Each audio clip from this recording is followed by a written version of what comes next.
Here's another example. So press pause, try to work through this, and then we'll go through it together. Okay, in this problem, I'm trying to figure out how much work gravity does. And it's as the ball falls from the ground. So the ball is going to go from this height of 60 meters to a height of 0. And I just want to know how much work gravity does. So I need to first consider should the work be positive or negative?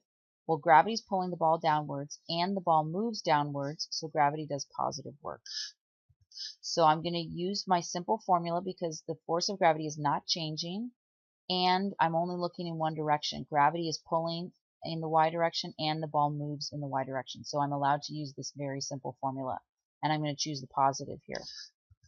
The d, that's the distance the object moves, I'm going to say is 60 meters. Now, technically delta y, normally we would think of that as being negative 60 meters.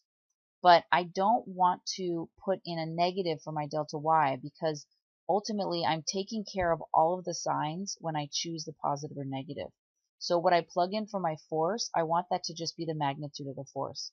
And what I plug in for my distance, I want that to just be the magnitude of my distance. And I will take care of the positive or negative by thinking along these lines that I did here. So I'm just going to plug in 60 meters. So the work done by gravity is going to be equal to, I'm choosing positive, the force of gravity times d. So the force of gravity is always equal to mg, and then instead of d, I'm going to have that as a delta y. And again, I want all these numbers to be positive. I've selected positive in the front because I want the work done by gravity to be positive for the reason that I explained up here.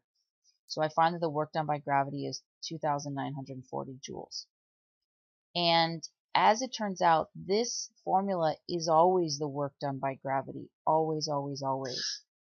So let's kind of just make it a little more formal so that we can kind of use this equation.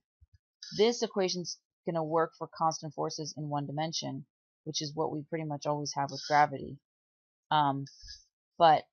So you don't necessarily need to have this as a separate equation because you can always get to this from this general equation. But I think it's nice to have this this is a formula that tells us how much work gravity does. We're going to choose plus or minus. Mg is the force of gravity and delta y is how the object's position changes. Okay, so I recommend always plugging in delta y as a positive value even if the object moved down.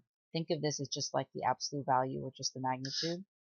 And then on top of that I would say gravity does positive work when an object moves downwards and gravity does negative work when an object moves upwards.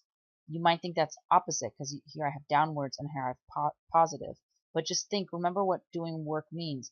Doing positive work is when you're happy because you get what you wanted. When you push up and an object moves up, you're happy. You did positive work.